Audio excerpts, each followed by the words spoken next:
সকলকে জয় যিশু, সকলকে স্বাগত এবং ধন্যবাদ জানিয়ে প্রভুর বাক্য নিয়ে চলে আসলাম আরও একটা সুন্দর দিনে। প্রত্যেকটা দিনের মতন আজকের আরও একটা সময় পেয়েছি প্রভুকে, তাই অনেক ধন্যবাদ জানাই যে এখনো পর্যন্ত আমরা সুন্দরভাবে প্রভুর সেবা কার্য করতে পারছি। কারণ চারিদিকে নানানভাবে খ্রিস্ট বিশ্বাসীদের উপর নানান রকমভাবে হামলা হচ্ছে, অত্যাচার হচ্ছে, কিন্তু তবুও আমরা প্রভুতে যে এখনো পর্যন্ত রয়েছি, আর তার থেকেও বড় বিষয় তার ধন্যবাদ, তার আরাধনা করতে পারছি, এতে ঈশ্বরের মহিমা হোক এবং তার গৌরব হোক। আর আমি যেটা গতকাল তোমাদের সাথে শেয়ার করেছিলাম জোনার কাহিনীর মধ্য থেকে, যে একথা সত্য, ঈশ্বর যা করানোর তিনি তা আমাদের দ্বারা করিয়ে নেন। আমরা এটা মনে রাখবো যে আমরা যতই যাই করি না কেন, আমরা যত ভয় পাই না কেন, যত মানুষ যেভাবেই এসে আমাদের উপরে অত্যাচার করুক না কেন যিশুর নাম বন্ধ করার জন্য, কোনো দিনের জন্য তা সম্ভব নয়। কারণ গতকাল আমি তোমাদের সাথে শেয়ার করেছি জোনার ঘটনা। সেই জোনা কিন্তু ঈশ্বরের আদেশকে পালন করতে চাননি। সে যেহেতু পালন করতে চাননি, তার জন্য ঈশ্বরের হাত থেকে পালিয়ে বাঁচতে চেয়েছিলেন, কিন্তু যেটা কোনো দিনেরই জন্য সম্ভব হয়নি। প্রভু ঈশ্বর কিন্তু তার নিজের কার্য জোনাকে দিয়ে করিয়ে নিয়েছিলেন, কারণ জোনার প্রতি ঈশ্বরের এক বিশেষ পরিকল্পনা ছিল।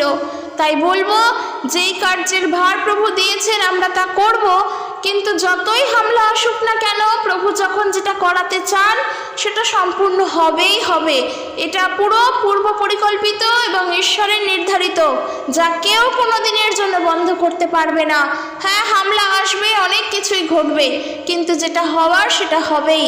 আমরা যারা ভাগ্যে বিশ্বাস করি, আমরা খ্রিস্ট বিশ্বাসীরা ভাগ্যে বিশ্বাস করি না, কিন্তু সনাতন ধর্মের মানুষেরা তারা ভাগ্যে, ডেস্টিনিতে বিশ্বাস করে। তারা বলে ভাগ্যে যা আছে সেটা হবেই। ভাগ্যের লিখন কেউ খণ্ডাতে পারবে না, সেটা তাদের বিশ্বাস অনুসারে, কিন্তু তাদের যা বিশ্বাস তা সত্য।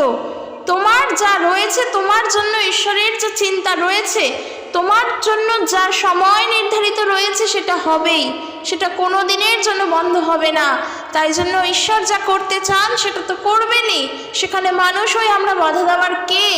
তাই যেই আসুক না কেন, যত বড়ই নেতারা আসুক না কেন, ঈশ্বরের সেবা কার্য বন্ধ হবে না। যেটা আমরা জোনার জীবন থেকেও দেখেছি, জোনাও ঈশ্বরের থেকে পালিয়ে বাঁচতে চেয়েছিলেন কিন্তু পারেননি, প্রভু কিন্তু সেই কার্য করেছেন।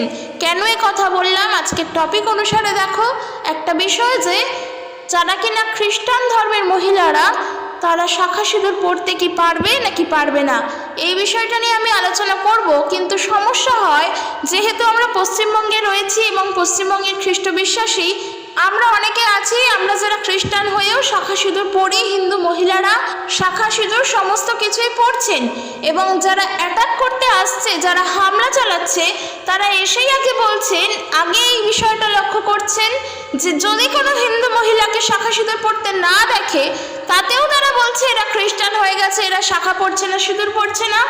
আবার যদি কাউকে শাখা সিঁদুর পড়তে দেখেন, তখনও এটা বলছেন যে এরা আসলেই খ্রিস্টান, কিন্তু এরা হিন্দুদের বেশধারী হয়ে রয়েছে, শাখাও পড়ছে, সিঁদুরও পড়ছে, নামও পরিবর্তন করেনি, এরা তলে তলে খ্রিস্টান, কিন্তু আসলে ওপর দিয়ে এরা হিন্দু, যেন কোনো প্রবলেম না হয়, এমনও কথা কিন্তু তারা তুলছে। অর্থাৎ তুমি তোমার রাস্তা দিয়ে হাঁটতে গিয়ে তুমি এদিকে পড়লেও খাদে পড়ছো, ওদিকে পড়লেও খাদে পড়ছো। তাই আমি বলবো, যেই সোজা রাস্তা দিয়ে হেঁটে চলেছ সেই সোজা রাস্তা দিয়েই হাঁটো, কোনো খাদেই পড়ার দরকার নেই। তারা যা বলছে তা তোমাকে কোনোভাবেই টলাতে পারবে না, এই বিশ্বাস তোমার মধ্যে থাকুক, যেন তুমি তোমার রাস্তা ধরে হেঁটে চলতে পারো। তাই চলো শুরু করি আজকের ভিডিও। বাইবেল থেকে দেখব, যেহেতু তারা সবসময় বাইবেলের উদাহরণ দিচ্ছে, বাইবেল থেকে দেখব এই বিষয় নিয়ে যে প্রকৃত এটা আমাদের জন্য দরকার কিনা। ভিডিওটি শুরুর থেকে শেষ পর্যন্ত থেকো এবং ভিডিওটি সকলের কাছে পৌঁছে দিও, যেন মানুষও জানতে পারে। তো প্রথমত বলি, শাখা সিঁদুর আসলে তারা ব্যবহার করছেন তাদের স্বামীর দীর্ঘায়ু কামনা করে, তাদের মঙ্গল কামনা করে, এবং তারা সেটা কিন্তু একমাত্র সনাতনী ধর্মে থেকেই করছে, অন্য ধর্মে থেকে করছে না। প্রথমত এটা তাদের বিশ্বাস, তাদের ঐতিহ্য, তাদের ট্র্যাডিশন, তাদের রীতিরেওয়াজ, যা বলবে সেটাই। কারণ তারা মনে করে যে শাখা পড়লে, সিঁদুর পড়লে স্বামীর মঙ্গল কামনা হয়, স্বামী দীর্ঘায়ু হয়, তার জীবন সুখী হয়, তার জীবন ভালো হয়। এখানে আমার একটা প্রশ্ন তো অবশ্যই আছে, তোমার শরীরের কোনো চিহ্ন দ্বারা তোমার পরিবারের কারোর মঙ্গল হতে পারে না, কারণ শাখা এবং সিঁদুর পরা একটা বিবাহিত নারীর চিহ্ন স্বরূপ। তাকে দেখলে বোঝা যায় যে সে বিবাহিত, না হলে তাকে কুমারী বলে মনে হয়। তাই এই চিহ্নটা এই জন্যই ব্যবহার করা হয় যেন প্রথমতই তাকে দেখে চেনা যায় যে সে বিবাহিত। আমরা একজন নারীকে দেখে চিনি কিভাবে যে সে বিবাহিত? তার হাতের শাখা পলা, তার মাথার সিঁদুর দেখেই তো প্রথমত এটা কিন্তু চিহ্ন বা প্রতীক হিসেবেই ব্যবহার করা হয়। আর দ্বিতীয়ত, পুরাণ দেখতে গেলে, ইতিহাস দেখতে গেলে, ইতিহাস তো আলাদা বলে, কিন্তু পৌরাণিক কাহিনী দেখতে গেলে দেখা যায় যে স্বামীর মঙ্গল কামনার জন্য শাখা সিঁদুর পলা তারা ব্যবহার করে যেন তারা দীর্ঘায়ু হয়। এখানে আমার কথা আছে, কোনো মানুষের মঙ্গল কামনা আমরা করতেই পারি, আর তা করার জন্য আমরা ঈশ্বরের কাছে তা করি। আজকের তুমি যেই দেবদেবীর আরাধনা করো, তোমার পরিবারে যিনি ইষ্ট দেবতা আছেন তার কাছে তুমি বসে প্রার্থনা করছো যেন তোমার পরিবার ভালো থাকে, যেন তোমার পরিবার সুখে থাকে, প্রত্যেকটা মানুষ যেন বিপদ থেকে রক্ষা পায়। তুমি তোমার দেবদেবীর কাছে আরাধনা করছো, তার কাছে প্রার্থনা করছো তোমার পরিবার যেন মঙ্গল থাকে। তুমি একবারও এটা বলছো না যেন আমার শাখা পলা সিঁদুরের দ্বারা আমার স্বামী যেন বেঁচে যায়, না। তুমি প্রার্থনা কিন্তু লক্ষ্য করে দেখো সেই ঈশ্বরের কাছেই করছো তোমার অজান্তেই। ঈশ্বর যেন তাকে সুখে রাখেন, ঈশ্বর যেন তাকে মঙ্গলভাবে রাখেন, বিপদ থেকে রক্ষা করে রাখেন। তুমি কিন্তু মোটেই তোমার চিহ্নকে নিয়ে প্রার্থনা করছো না যেন তোমার এই চিহ্ন দ্বারা তোমার পরিবার রক্ষা পায়। তুমি তার জীবনের জন্য ঈশ্বরের কাছে প্রার্থনা করছো। কোনো চিহ্নই কাউকে রক্ষা করতে পারে না। তুমি শাখা পলা সিঁদুর পড়ছো মানেই যে তোমার স্বামী সুখে আছে এমন নয়, বা তুমি পড়ছো না বলেই যে সে দুঃখে আছে এমনটাও নয়। তো আমি এটা তাদের উদ্দেশ্যে বললাম যারা এটা মনে করেন, কিন্তু খ্রিস্ট বিশ্বাসী হয়ে আমরা শাখা পলা সিঁদুরকে কোনোভাবেই কোনো একজন মানুষের মঙ্গল কামনার চিহ্ন হিসেবে বা কোনো একজন মানুষের যাতে মঙ্গল হয় তার প্রতীক হিসেবে ব্যবহার করি না বা মনে করি না। কারণ আমরা এটা মানি, এটা জানি যে মানুষের মঙ্গল একমাত্র ঈশ্বরই করতে পারেন। আমার দায়িত্ব সেই মানুষটির জন্য ঈশ্বরের কাছে প্রার্থনা করা। যখন কি না কেউ আসছে আমাদের কাছে এসে বলছে, খ্রিস্টান হয়ে কেন তোমরা শাখা পলা পড়ো না, তোমরা কি জানো না এটা পড়তে হয়? এই ক্ষেত্রে বলবো যে দেখো, তারা যা বলছে বলতে দাও, তারা যা মনে করছে করতে দাও, কিন্তু তুমি এটা জেনে রাখো যদি প্রতিবাদ করতেই হয় তাহলে এটা বলো যে আজকের তোমরা এসে আমার বাড়িতে এসে প্রশ্ন করছো আমরা খ্রিস্টান হয়ে কেন শাখা পলা পড়ি না। আমি এখানে বলতে চাই যে তুমি এমন কথা আমাকে নিয়ে বলতেই পারো, কিন্তু এইখানে দাঁড়িয়ে তুমি তো আমার শত্রুপক্ষ। আমি তোমার জন্য ঈশ্বরের কাছে প্রার্থনা করি যেন তোমার পরিবার এবং তুমি যেন ভালো থাকো। কারণ এখান থেকে এটা বোঝা যায় যে আমরা ঈশ্বরের কাছে প্রার্থনা করে মানুষের মঙ্গল চাই, কোনো শাখা পলা পড়ে নয়। আর দ্বিতীয়ত, বাইবেল এই বিষয়ে কিছুই বলে না। বাইবেল শাস্ত্রটা এমনই একটি বই, এমনই একটি শাস্ত্র যেখানে সাধারণ মানুষের পার্থিব বিষয়ের কথা কিছুই লেখা নেই, পার্থিব বিষয়ের কথা কিছুই বলে না, যেখানে শুধুই আধ্যাত্মিক জগতের কথা লেখা। এই জন্য বাইবেলের শাস্ত্র গভীর ব্যাখ্যা করা মানুষের পক্ষে সহজ নয়। মানুষের জ্ঞান দ্বারা শাস্ত্রের ব্যাখ্যা করা সম্ভব নয়। বাইবেলের বাক্য বোঝা আমাদের সবার পক্ষে আসে না, কারণ এখানে পার্থিব বিষয়, জগতের বিষয় কোনো কিছুই বলা নেই। যেমন শাখা পরা, সিঁদুর পরা, কিংবা আরও যে সমস্ত নিয়ম কানুনের কথা রয়েছে, অমুক প্রাণী খাওয়া না খাওয়া, এগুলো নিয়ে বাইবেলের কোনো বিষয় নেই। না এই বিষয় নিয়ে উল্লেখ করা আছে, অর্থাৎ না শাখা পলা পরাকে বাধা দেওয়া আছে, না বলা আছে যে তুমি শাখা পলা পড়বে, কোনোটাই বলা নেই। তোমার যেটা মন চায় তুমি সেটা করবে, কারণ ভারতীয় উপমহাদেশের ট্র্যাডিশন এটা, সংস্কৃতি এটা, কালচার এটা, রীতি এটা, রেওয়াজ এটা। তো একজন দেশের নাগরিক হয়ে আমার ট্র্যাডিশনকে, আমার কালচারকে ধরে রাখা আমার দায়িত্ব। সেখানে আমি শাখা পলা পড়তেই পারি একজন খ্রিস্টান বিশ্বাসী হয়ে, সেখানে কোনো বিষয় নয়। কিন্তু কেউ যদি ধর্ম নিয়ে এসে আঘাত করে যে তুমি কেন তাহলে ভারতে থেকে অন্য ধর্মকে বিশ্বাস করবে, তাহলে বলবো যে ভারতবর্ষে কি আর অন্য ধর্মের মানুষ নেই? ভারতে কি আর অন্য ধর্ম প্রচার হয়নি?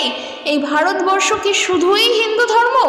না, সেই আইন কিন্তু এখনও আসেনি, সেই আইন কিন্তু এখনও পাশ হয়নি। ভারতবর্ষ ধর্মনিরপেক্ষ দেশ, এখানে সবাই একসঙ্গে বাস করে, সমস্ত ভাষাভাষীর মানুষ এখানে বাস করে।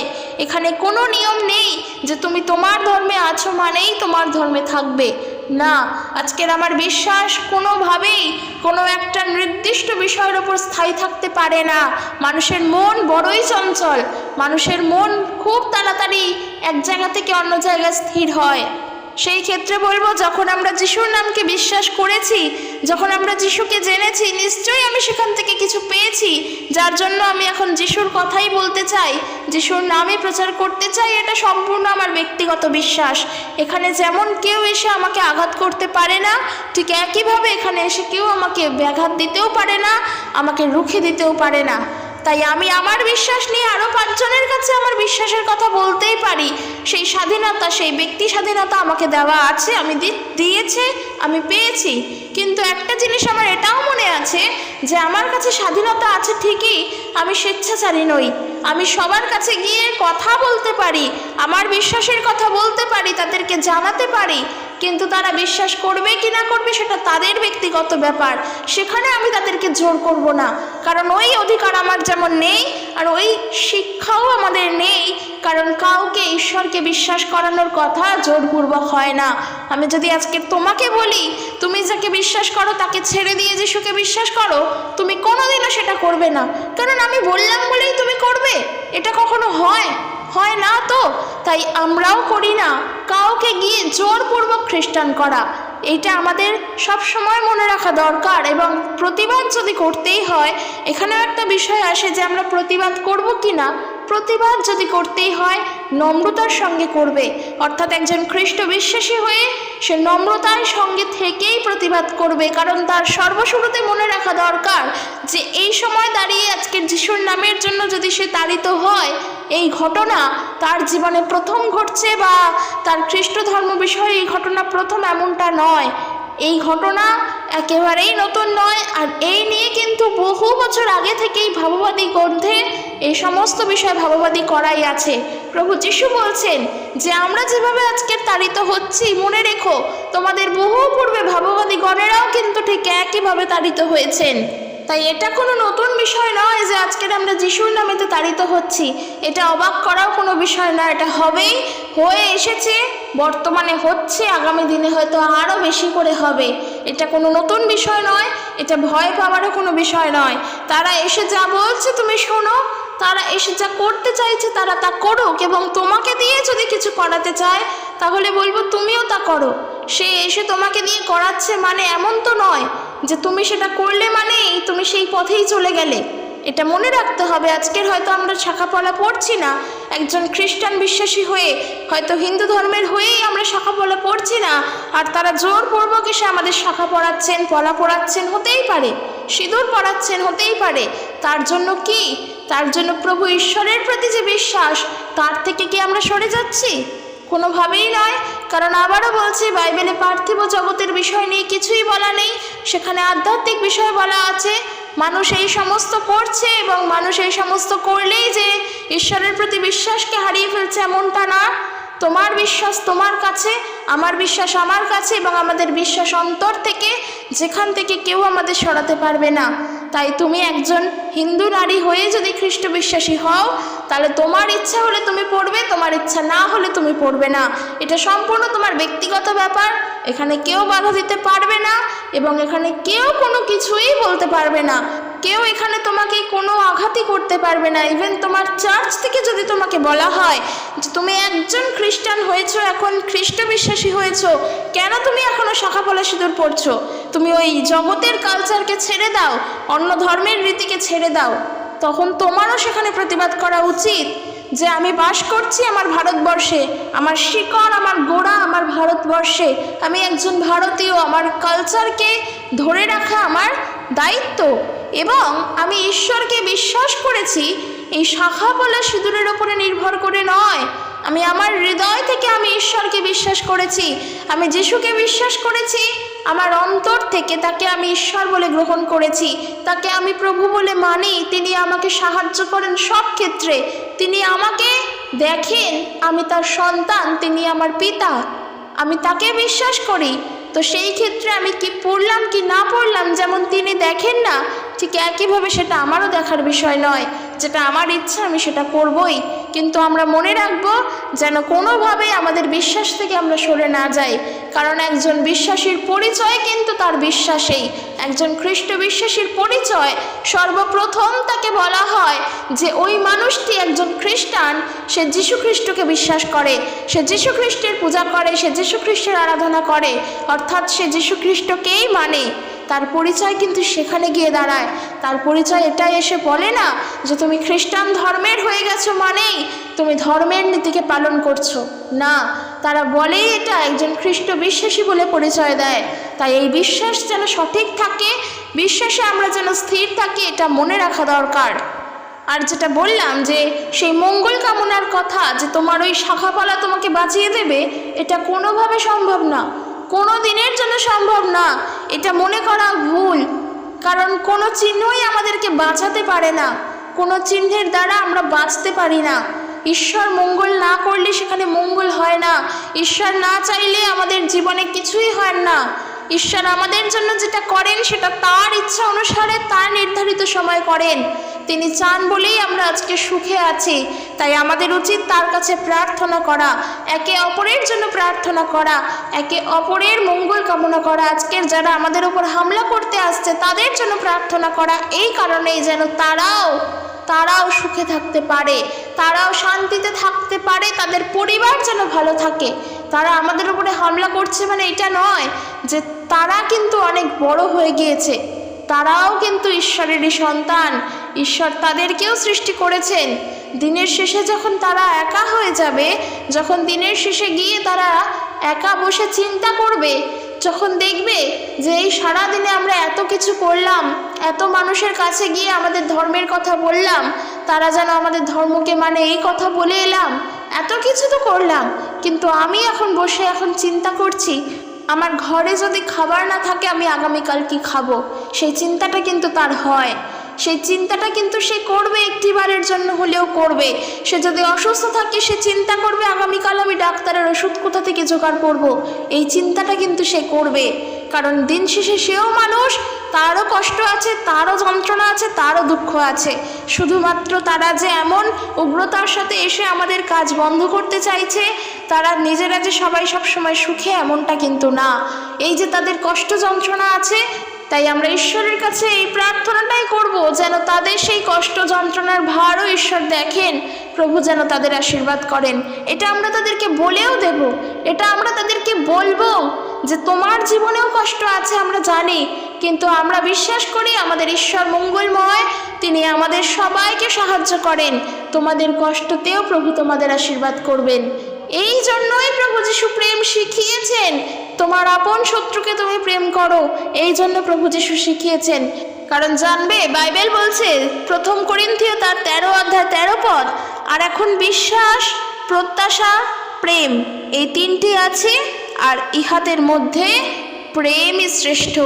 যেই প্রেম ঈশ্বর আমাদের করেছেন, এই প্রেম জগতের প্রেম নয়, এই প্রেম কোনোভাবেই জগতের প্রেম নয়। যেই প্রেমের কথা বাইবেল বলছে, এই প্রেম হলো ঈশ্বরের করা প্রেম, যেই প্রেমের দ্বারা প্রভু যীশু দিয়াবলকে নত করেছে, যেই প্রেমের দ্বারা প্রভু যীশু এই জগৎকে জয় করেছে।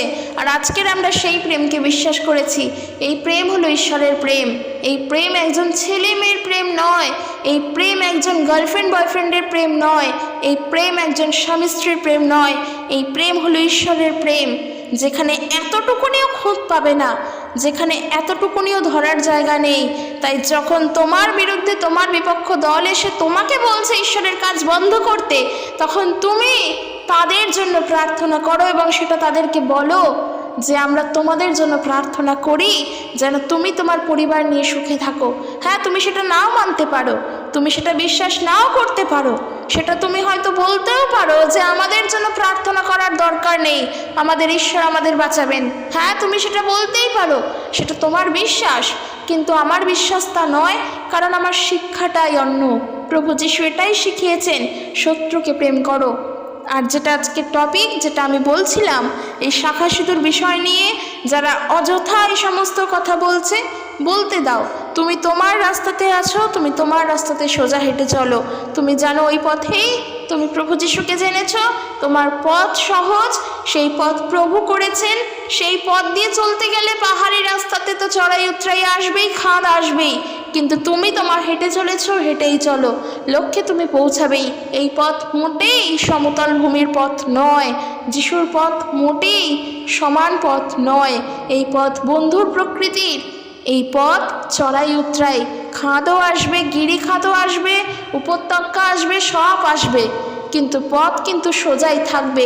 ওই পথে হেঁটে চলো, সমস্যা হবে না, কারণ যিশুর পথে আছো, তোমার বিশ্বাসের পথে আছো। তাই তুমি কি করলে কি করলে না, কি খেলে কি পোশাক পরলে, কিভাবে চললে, সেটা তোমার ব্যক্তিগত ব্যাপার। এগুলোর উপরে নির্ভর করে কখনোই ঈশ্বরের প্রতি বিশ্বাস আসে না, এবং এগুলোর প্রতি নির্ভর করলে কখনোই আধ্যাত্মিক জগতে পৌঁছানো যায় না। দ্বিতীয়ত, আমরা সাংবিধানিক অনুসারে ভারতবর্ষের স্বাধীন নাগরিক, কোনোভাবেই আমাদের স্বাধীনতায় কারোর হস্তক্ষেপ করতে সে পারবে না। আর আমরাও একজন নাগরিক হিসেবে অনেক সচেতন, যথেষ্ট সচেতন। আমরাও জানি আমাদের দ্বারা কোনো অসামাজিক কাজ এবং স্বেচ্ছাচারিতার কার্যও হবে না। একজন খ্রিস্ট বিশ্বাসী বলে আমরা কাউকে খুন করতেও যাব না, কাউকে নিন্দা করতেও যাব না, এবং কাউকে খারাপ কিছু শেখাতেও যাব না যার দ্বারা সমাজের উপরে প্রভাব ফেলে। খ্রিস্ট বিশ্বাসীদেরকে দেখবে তারা কি কি করেছেন, এখনও করে চলেছেন, আগামী দিনেও করবেন, কারণ তারা ঈশ্বরের থেকেই শিক্ষা পেয়েছে। তারা সেবা করতে জানে, তারা প্রভুকে বিশ্বাস করে মানুষকে প্রেম করতে জানে। তাই জন্য যারা এমন ধরনের কথা বলতে আসছে তারা বলুক, আমরা আমাদের বিশ্বাসে স্থির থাকি। আর একটা গুরুত্বপূর্ণ বিষয় আমি খুবই বলতে চাই, এই সময় দাঁড়িয়ে, বর্তমান সময় দাঁড়িয়ে আমরা সবাই মিলে যেন যিশুর নাম প্রচার করতে না বেরোই। কারণ আমরা যদি যিশু সম্পর্কে একটুও না জানি, আমরা থতমত খেয়ে যাব, আর তার ফলে গোটা খ্রিস্ট বিশ্বাসীর ওপরে আরোপ লাগানো হয় যে তারা সবাই খারাপ।